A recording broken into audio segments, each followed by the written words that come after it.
नमस्कार दोस्तों, मैं हूं दीपक चौरसिया और हमारी इस खास पेशकश पॉइंट ब्लैंक में आपका स्वागत है। पश्चिम बंगाल चुनाव में मिली करारी हार के बाद तृणमूल कांग्रेस की सर्वे सर्वा और अध्यक्ष ममता बनर्जी की पार्टी में भगदड़ मची हुई है। इस भगदड़ का कारण क्या सिर्फ हार है? क्या पार्टी में सब कुछ ठीक काफी समय से नहीं चल रहा था? क्या ममता बनर्जी के भतीजे अभिषेक बनर्जी के घमंड और एरोगेंस से पार्टी के ज्यादातर नेता नाराज हैं? जिन लोगों ने पार्टी छोड़ी है, नया गुट बनाने की बात कर रहे हैं, क्या वो लोग अवसरवादी है? क्या ऐसे तमाम लोगों को भारतीय जनता पार्टी अपनी पार्टी में शामिल करेगी? इन्हीं सब तमाम सवालों को समझने के लिए मेरे साथ टीएमसी के नेता, वरिष्ठ नेता, अगर मैं ये कहूं तो गलत नहीं होगा, और सीनियर मोस्ट सांसदों में से एक सौगतो दादा जुड़ गए हैं। सौगतो राय जी जुड़ गए हैं। दादा, आपका बहुत बहुत स्वागत है सबसे पहले हमारे खास कार्यक्रम में। मैं आपसे जानना चाहूंगा, पार्टी में ये भगदड़ क्यों मच गया? क्यों सब भागने के लिए तैयार बैठे हैं टीएमसी से? लोगों के मन में नाराजगी था, टीएमसी के लोगों में भी नाराजगी था, तो एक दो करने शुरू किया। इसी बीच में बीजेपी ऑपरेशन लोटस शुरू किया। साम दाम दंड भेद, पैसे और पद के लालच से तो लोग एक एक करके छोड़ने लगा।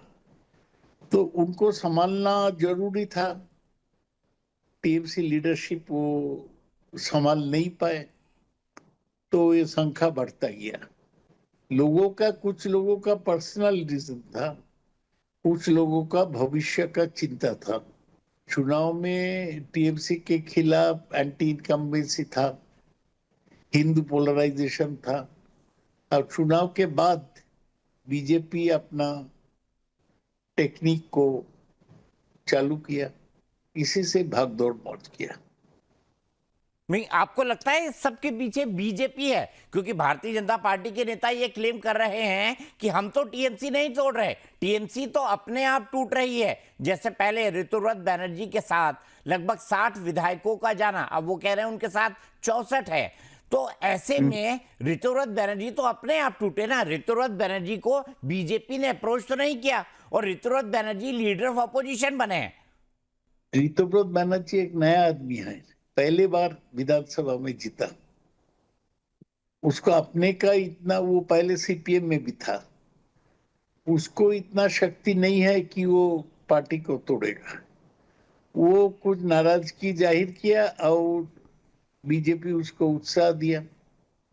स्पीकर ने उसको जल्द जल्द ये लीडर ऑफ अपोजिशन का मर्यादा दिया, तो असेंबली पार्टी टूटने लगा। एक है कि नीचे बहुत चाप है।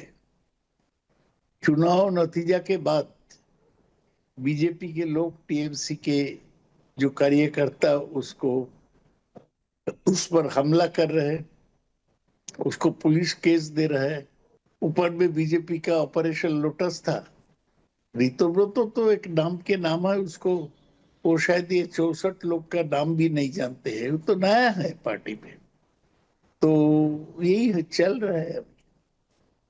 ठीक है, अब मैं बात करता हूं सांसदों की। काकोली घोष कह रही है, पहले उन्होंने कहा कि हमारे साथ 19 सांसद हैं, अब वो कह रही है हमारे साथ 20 सांसद हैं। क्या 28 में से 20 लोकसभा के सांसद दादा टूट रहे हैं? ऐसा सुना जा रहा है। 20 संख्या के बारे में मैं निश्चित नहीं हूं, लेकिन कुछ एमपी लोग निकल गए। मैं देख रहा था टीएमसी का 29 सांसद था, एक मर गया 28 हुआ, और इसमें 13 है जो पहले बार सांसद बना है। इसको कोई एक्सपीरियंस नहीं है, कमिटमेंट भी नहीं है, पुराने लोग नहीं है, स्ट्रगल के माध्यम से नहीं आए। ममता बनर्जी को नॉमिनेशन दे दिया, वो लोग जीत गया। तो इसको कमर में ताकत नहीं है, स्पाइन नहीं है। एक खराब स्थिति में जो वो लड़ना इनको आता नहीं है, तो वो छोड़ना शुरू किया। और फिर मैं जैसा बोला, ऑपरेशन लोटस चालू हो गया बीजेपी का। ये 14 एमपी जब निकला तो भूपेंद्र यादव उनका घर में मिला। भूपेंद्र यादव तो बीजेपी का पश्चिम बंगाल के माइंडर है, तो इसीलिए ये सब हुआ। आपको क्या लगता है ऋतुराज बनर्जी और बीजेपी के जो एमएलए टूटे उसमें शुभेंदु अधिकारी का भी कोई रोल था, क्योंकि वो टूट बहुत जल्दी हो गई। हाँ, शुभेंदु अधिकारी का तो जरूर रोल था। वो तो 2-3 बार इसमें जो डिसीडेंट विधायकों से मिला। शुभेंदु अधिकारी तो चाहेगा कि उसको विरोध में ज्यादा लोग नहीं रहे, वो भी पूरा उत्साह दिया। सब मिलके हुआ। पश्चिम बंगाल का ऑपरेशन शुभेंदु किया, दिल्ली का ऑपरेशन भूपेंद्र यादव किया, और बड़े बड़े लोग थे। दादा आप किस तरफ है? मैं तो बराबर बोलते आया हूँ। 2001 में जब ज्वाइन किया, उसके बाद मैं 2 विधानसभा चुनाव और 4 लोकसभा चुनाव जीता है। कैसे? तृणमूल कांग्रेस का सिंबल को इस्तेमाल करके। किसको छवि छापा कर? ममता बनर्जी का। तो ममता बनर्जी का मैं नहीं समझता हूँ कि वो मुझे नजदीकी आदमी समझता, लेकिन मेरा कमिटमेंट है जो सिंबल पे मैं जीता उस पर, इसीलिए मैं वहां पर ही अड़े हूँ। मेरे पास भी ऑफर आया बीजेपी से, लेकिन मैं उसको स्वीकार नहीं किया। बीजेपी के लोगों से मेरा कोई पर्सनल झगड़ा नहीं है, लेकिन तब भी मैं सोचता हूँ कि पॉलिटिक्स में, राजनीति में उसूलों को एक जगह होना चाहिए। और 3 साल लोकसभा के बाकी है, इसमें मैं बहुत कुछ नहीं पाने का आशा रखता हूँ। थोड़ा प्रिंसिपल में रहने चाहता हूँ। आप बताएंगे दादा, बीजेपी से आपको किसने बोला कि आप भारतीय जनता ये पार्टी तो में आ नहीं जाएंगे? बोला जा सकता। बीजेपी के बहुत लोग से मेरा दोस्ती है, ऐसा लोकसभा में रहने से होता है। मैं कंटिन्यूअसली 17 साल लोकसभा में हूँ, तो बीजेपी के बहुत लोग, उसमें नेता लोग भी है, वो लोग बात किया, लेकिन उनको नाम बताना सही नहीं होगा। तो क्या ऑफर था बीजेपी की तरफ से कि आप भारतीय जनता पार्टी में शामिल आज हो जाओ, या टीएमसी का जो गुट ऐसा है? कुछ नहीं बोला। उसमें कोई बोला कि आप छोड़ दो तृणमूल, अलग ब्लॉक बना के रहो, और आप क्या चाहते हो बोलो। मैं बोला मुझे कुछ चाहना नहीं है, ना रुपया पैसा, ना कोई पद। अब मैं लोकसभा के एमपी के बारे में बात करता हूँ। सयानी घोष जो काफी बढ़ चढ़ के ममता दीदी के साथ रहती थी, लोग ये कहते थे कि उनमें ममता दीदी की छवि है। वो ये भी कहती थी कि ममता दीदी आगे चल के प्राइम मिनिस्टर बनेंगी। वही सयानी घोष जो है वो पार्टी छोड़कर जा रही हैं। अभी तक के संकेतों के हिसाब से भूपेंद्र यादव से भी वो मिली, कई सारे बीजेपी के नेताओं से वो मिली। सयानी घोष जैसे नेताओं के बारे में दादा आप क्या कहेंगे? सैनी घोष कोई नेता नहीं है। ये तो पहले बार जिंदगी में एमपी हुआ। इसके पहले एक बार विधानसभा चुनाव में हारा। ये बोलती थी कि ये अभिषेक बनर्जी का क्लोज है, लेकिन क्या कमिटमेंट होता है। नया नया आके एमएलए एमपी बन जाता, कोई लंबा लड़ाई नहीं लड़ा। वो युवा कांग्रेस का प्रेसिडेंट था, वही छोड़ दिया पार्टी। छोड़ा कि नहीं मैं नहीं जानता हूं, लेकिन छोड़ने का बात कर रही है। इसको कोई प्रिंसिपल नहीं है, अपॉर्चुनिज्म है, मौका परस्त। आप मौका परस्ती कहेंगे, क्योंकि उन्होंने एक दिल में है काबा और आंखों में मदीना जब ये गाना गाया था तो उसका भी बड़ा नुकसान हुआ था। भारतीय जनता पार्टी ने बड़ा उठाया कि मुस्लिम तुष्टीकरण के लिए सयानी घोष बीजेपी ये गाना गा रही रील है। बना के 2.5 लाख रील चारों तरफ बांट दिया। बोलो देखो यही तृणमूल, इसका हृदय में काबा और नयन मदीना। तो बहुत नुकसान हुआ। शत्रुघ्न सिन्हा वो कह रहे हैं मैं दीदी के साथ ही रहूंगा क्योंकि वो मेरे बुरे वक्त में साथ खड़ी थी, मैं उनके बुरे वक्त में साथ खड़ा रहूंगा। उनका भी नाम उस लिस्ट में था जो तथाकथित तौर पर काकोली घोष ने जिन नामों को दिया था। आप क्या कहेंगे, क्या ममता दीदी इस टूट को लोकसभा में बचा पाएंगी? क्योंकि अभी भी लगता है कि शायद उतने नंबर्स बागी गुट को न मिले। बचाना मुश्किल है, प्रेशर बीजेपी से ज्यादा है, लोगों में मौका परस्त लोग ज्यादा है। लेकिन इसमें काकोली घोष का नाम आप कह रहे हैं, काकोली घोष कौन है? ये तो फ्लॉन्ट करती थी कि मैं ममता दीदी का क्लोज हूं, मैं उसका मेडिकल एडवाइजर हूं। काकोली का हस्बैंड को ममता मंत्री बनाए थे अपने मंत्रिमंडल में। काकोली इस बार चाहती थी कि उसका बेटे को नॉमिनेशन दिया जाए, नहीं मिला, नाराजगी था। फिर उसको लोकसभा पार्टी का चीफ व्हिप थी, उससे हटा दिया। तो ये सब मिलके वो नाराजगी को लेके बीजेपी को लोग को अप्रोच किया। शत्रुघ्न सिन्हा को मैं सलाम करता हूं, अगर वो दीदी के साथ रहते हैं।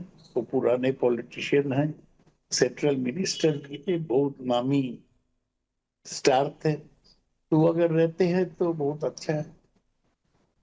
नहीं, आपने बात की काकोली घोष की, तो काकोली घोष ने भारतीय जनता पार्टी के इस ऑपरेशन लोटस पर काम करना चुनाव से पहले शुरू कर दिया था या ममता दीदी की हार के बाद शुरू किया था? आपके पास क्या जानकारी है?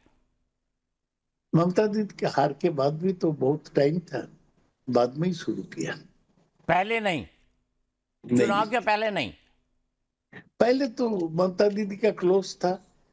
तो बीजेपी जो ये ऑपरेशन लोटस चला रही है टीएमसी के सांसदों को, विधायकों को तोड़ने के लिए, इसके लिए क्या पैसे भी ऑफर किए जा रहे हैं दादा? ना ना, अलग अलग बीजेपी बहुत एनालाइज करता है। अलग अलग नेता को जिम्मेवारी दिया कि आप इसको तोड़िए, आप इसको तोड़िए। एक एक जन का एक एक पैकेज है। नहीं, आपको अप्रोच किया था तो कैश के में या काइंड में क्या देने की बात हुई थी? क्या संकेत दिए गए थे, क्या इंडिकेशन दिए गए थे आपसे? इंडिकेशन दिया था कि आप जो चाहते हो ले लो। नो, तो पद, ये रुपया चाहो रुपया लो, पद चाहो पद लो। तो केंद्र में मंत्री बना देंगे ये भी कहा था।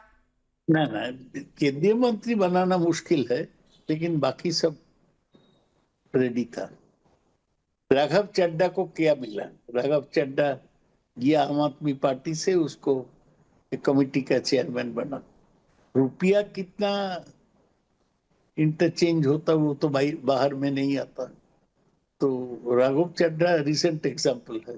तो क्या रुपया भी एक्सचेंज होता है पार्टी बदलने में, पाले को बदलने में, पॉलिटिकल पार्टी को तोड़वाने में? हाँ, एकदम बहुत। तो बीजेपी तो दुनिया का रिचेस्ट पार्टी है, तो कुछ भी कर सकते हैं। सयानी घोष, आपने अच्छा हुआ राघव चड्डा की बात कही। उन्होंने एक बार कहा था कि मैं चड्डा थोड़ी हूं जो चड्डी बन जाऊंगी। इस तरह से उन्होंने कहा था जब राघव चड्डा ने राज्यसभा में जो है अपना पाला बदला था। आप उनके इस बयान को कैसे देखते हैं? और आपने कहा कि जो उन्होंने किया वो पॉलिटिकल अपॉर्चुनिज्म है। क्या ममता दीदी की नजरों में बढ़ने के लिए आगे जो है और अपने आप को स्थापित करने के लिए लोग एग्जेजरेशन करते थे बातों का? ये आपको लगा सयानी घोष के इस बयान को सुन के? नहीं, सयानी घोष को लेके चर्चा करना मेरे लिए शर्म की बात है। ये नई लड़की है, कभी पॉलिटिकल सैक्रिफाइस नहीं है। केवल 2021 में उसको नॉमिनेशन मिला था, हार गई। 2026 में एमपी बना। एम्बिशियस है, अपने को एग्जिबिट करने चाहती है, और कुछ नहीं। कल्याण बैनर्जी, ममता दीदी एक को चुन ले, या तो मुझे या अभिषेक बैनर्जी को। उनका ये मानना है अभिषेक बैनर्जी बहुत घमंडी है, बहुत एरोगेंट है और उनके चलते ही पार्टी इस हाल के अंदर पहुंची है। आपको लगता है कल्याण बैनर्जी भी दीदी का साथ छोड़ेंगे? नहीं लगता। कल्याण बैनर्जी दीदी के क्लोज है। उसको अभिषेक को लेके जो नाराज की उसके बारे में तो, लेकिन मैं नहीं सोचता हूं कि वो छोड़ देंगे। अच्छा दादा, ये बताइए कि जो भी छोड़ रहा है वो आरोप अभिषेक बैनर्जी पर ही लगा रहा है। वो कह रहा है कि दीदी से हमारा किसी भी तरह का कोई मतभेद नहीं है, हमारी प्रॉब्लम अभिषेक बैनर्जी के साथ है। वो बड़े एरोगेंट है, वो सीनियर नेताओं की बेइज्जती करते हैं, मिलने का टाइम नहीं देते, घंटों घंटों बिठाते हैं, उनके पीए तक फोन नहीं उठाते। कितनी सत्यता है इस बात में? कुछ सत्यता तो है। इतना नाराजगी तो इसका कुछ कारण है। एरोगेंस का तो एक कंप्लेन है, तो क्या करें। मुझे बहुत लोग पूछा, आप अभिषेक को पसंद करते हैं? मैं बोला नहीं करता हूं, लेकिन अभिषेक पर नाराज होके पार्टी छोड़ना मैं ठीक नहीं समझता। आपके साथ दादा कभी अभिषेक का इस तरह का हुआ कि आपने मिलने की बात कही हो, आपको मेरे टाइम साथ नहीं मिला ताल्लुक हो? बहुत कम है। मैं शायद गए 4-5 साल में 2-3 बार मिला, 2-3 बार लोकसभा में मिला। मेरा देखिए उम्र हो गया है। मेरा क्या शोभा देता है कि अभिषेक के ऑफिस में जाके बैठ रहूंगा उसको मिलने के लिए? कभी नहीं। आप बहुत सीनियर है दादा, लेकिन आपने भी तो एमपी से सुना होगा, क्योंकि आप पार्लियामेंट में होते हैं, सेंट्रल हॉल में होते हैं, पार्टी की बैठकों में होते हैं। कोई स्पेसिफिक बात जो आपके अभिषेक बनर्जी के बारे में कंप्लेन करते हुए आपके किसी साथी एमपी ने आपको बताई हो, विधायक ने बताई हो, आपके कार्यकर्ताओं ने बताई हो, आपके वर्कर्स ने बताई हो? हाँ, लोग तो कह रहे हैं, बहुत लोग बताए हैं मुझे। लेकिन मेरा हाथ में तो कुछ नहीं है। मैं तो अभिषेक को नेता नहीं बना। कई सारे लोगों ने कहा कि हमने ममता जी को कहा कि अभिषेक बैनर्जी है, हम में से एक को चुन लीजिए। कई सारे एमएलए ने उनको ये बात कही, लेकिन ममता ने कहा कि अभिषेक जी को तो आपको अपना नेता मानना ही पड़ेगा। क्यों इतनी ओवर डिपेंडेंट है ममता बनर्जी इनसे अभिषेक को लेकर? ये सब मुझे पता नहीं। ममता जी से कभी मेरा अभिषेक को लेकर बात नहीं हुआ, तो मैं नहीं कह सकता। मुझे ये बताइए दादा, इस चुनाव में ममता जी से क्या गलती हुई? एंटी इनकम्बेंसी तो मैं मानता हूं, पर एंटी इनकम्बेंसी 2016 में भी होगी, 2021 में भी होगी, 2016 में 1 टर्म की होगी, 21 में 2 टर्म की होगी, इस बार 3 टर्म की थी। तो क्या गलती हुई ममता बनर्जी से इन चुनाव के अंदर? ये बोलना मेरे लिए मुश्किल है, क्योंकि मैं इस उम्र में, मैं चुनाव में ये रिजल्ट होगा मुझे फीलिंग नहीं हुआ था। ममता बनर्जी का मीटिंग में बहुत लोग हो रहा था, और ममता कोशिश भी किया था सारा बंगाल में दौड़ा की। 41% वोट उसको मिला। 2 करोड़ 60 लाख वोट मिला। ये कोई कम वोट नहीं है। मिला 80 तो एमएलए बना। ये चुनाव के बाद का मैनेजमेंट में ही कमी रह गया। कुछ सवाल था जिसको लेके लोगों के मन में दुख था। एक तो आजी कर कांड, दूसरा शिक्षक अपॉइंटमेंट में भ्रष्टाचार, ये सब कुछ सवाल लेके लोगों में नाराजगी पैदा हुआ। अब एक बड़े मुद्दे की बात करते हैं। आपने कहा कि शिक्षक घोटाले के अंदर भ्रष्टाचार। भारतीय जनता पार्टी ने इस मुद्दे को बड़ा बुराया कि टीएमसी के अंदर करप्शन इंस्टीट्यूशनलाइज्ड है।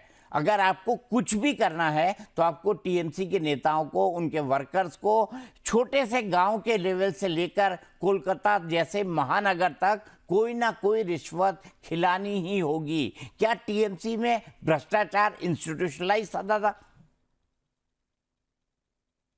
मुझे पता नहीं, इतना जो भ्रष्टाचार था मैं थोड़ा बहुत जानता था कि नीचे लेवल में जो काउंसिलर है, जो पंचायत सदस्य है, वो करप्शन करते थे।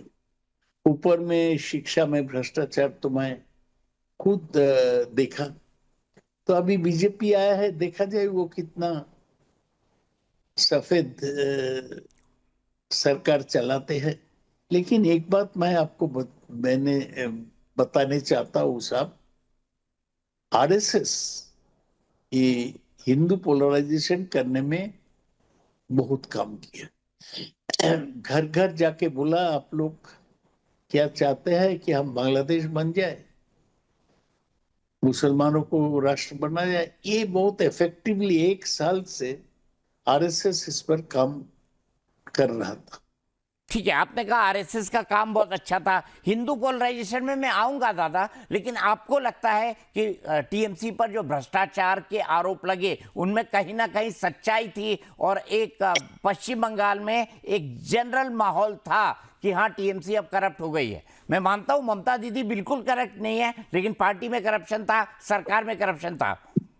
करप्शन तो था, ठीक से ना करेंगे, लेकिन करप्शन लेके हमारा इतना दिन का एक्सपीरियंस ये बोलता है कि करप्शन लोगों के मन में इशू नहीं होता।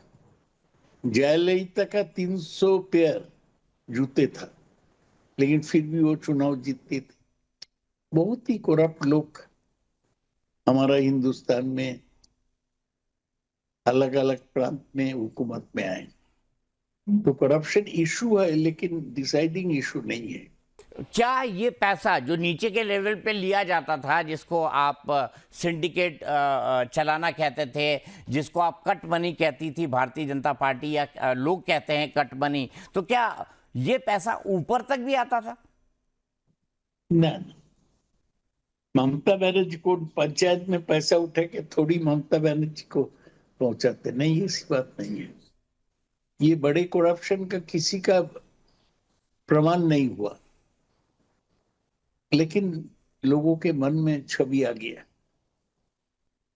यही तो बड़ी बात है दादा, चुनाव परसेप्शन पे ही लड़े और परसेप्शन पे ही जीते जाते हैं। जो दूसरी सबसे बड़ी बात है कि ममता जी ने जो काम किया वो किया मुसलमानों के तुष्टीकरण का, मुसलमानों के अपीजमेंट का।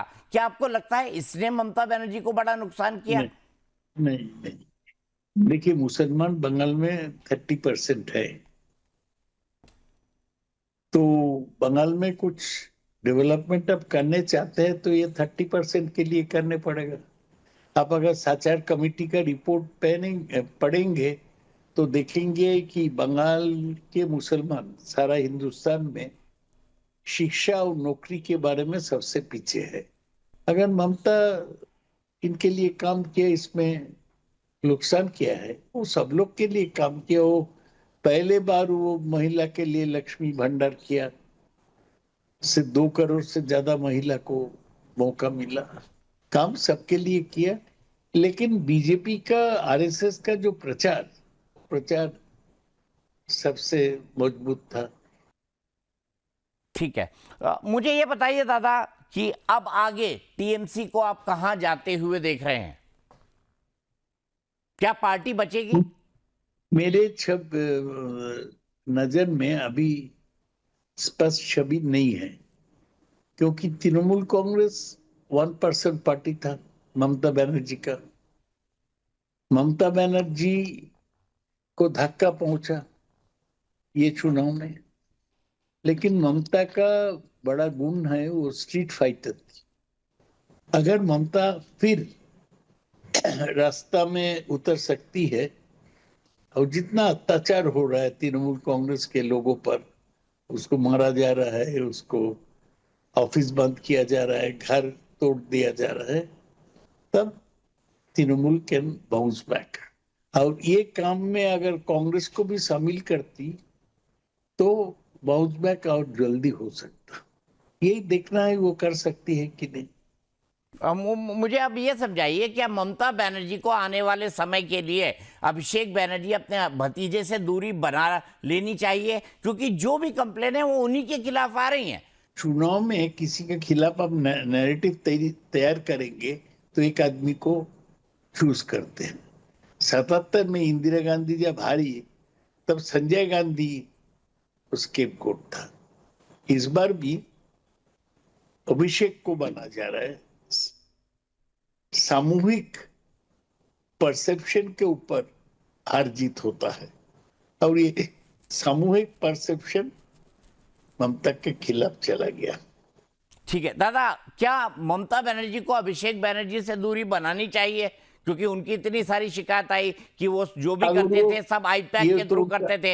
ये उनका पर्सनल डिसीजन है, उनकी भतीजा है, blood is thicker than water, ये बोला जाता है।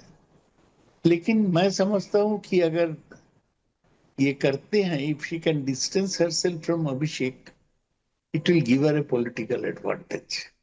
कर करेगी कि नहीं मुझे पता नहीं। ठीक है दादा, आखिरी सवाल, क्या आपको लगता है कि ममता बनर्जी के अंदर राजनीति अभी भी बाकी है और ममता बनर्जी के बाद क्या अभिषेक इस पार्टी को संभाल पाएंगे? अभिषेक संभाल नहीं पाएगी। ममता बनर्जी का 71 साल उम्र है। 71 साल में वो और 4-5 बछर आसानी से, बरस आसानी से पॉलिटिक्स कर सकता है, और करना है तो रास्ता में उतर के करना है। Mamata is not cut out for palace politics. कर सकती है। ये हिंदुस्तान में मैं आपको 20-20 उदाहरण दे सकता हूँ जहां लोग हार के फिर वापस आए। चंद्रबाबू नायडू को देखिए, वो हार गया कि नहीं। ये बहुत लोग हार के फिर वापस आए हैं, और फिर भी हार कोई परमानेंट नहीं है। देखना है, कोशिश करना है। ठीक है दादा, पार्लियामेंट में जब आएंगे तो आपसे दिल्ली में मुलाकात होगी। आपसे बात करना जरूर हमेशा थैंक आपसे यू। बात नाइस करना टॉकिंग हमेशा टू। अच्छा लगता है और बड़ी इंसाइटफुल बातें आपने बताई। तो ये थे तृणमूल कांग्रेस के कद्दावर नेता सौगत रॉय, जो ममता बनर्जी के साथ बने रहेंगे, लेकिन उनका ये भी मानना है कि अगर ममता बनर्जी अपने आप को अभिषेक से थोड़ा दूर कर लेंगी तो इसका लॉन्ग टर्म में फायदा तृणमूल कांग्रेस को मिलेगा। उनका ये भी मानना है कि ममता बनर्जी के बाद अभिषेक बनर्जी तृणमूल कांग्रेस को संभाल नहीं पाएंगे। पॉइंट ब्लैंक पे इस हफ्ते हमारे खास मेहमान सौगत रॉय के साथ इतना ही। अगले हफ्ते किसी नई हस्ती से आपको मिलवाएंगे इसी कार्यक्रम में। तब तक के लिए नमस्कार।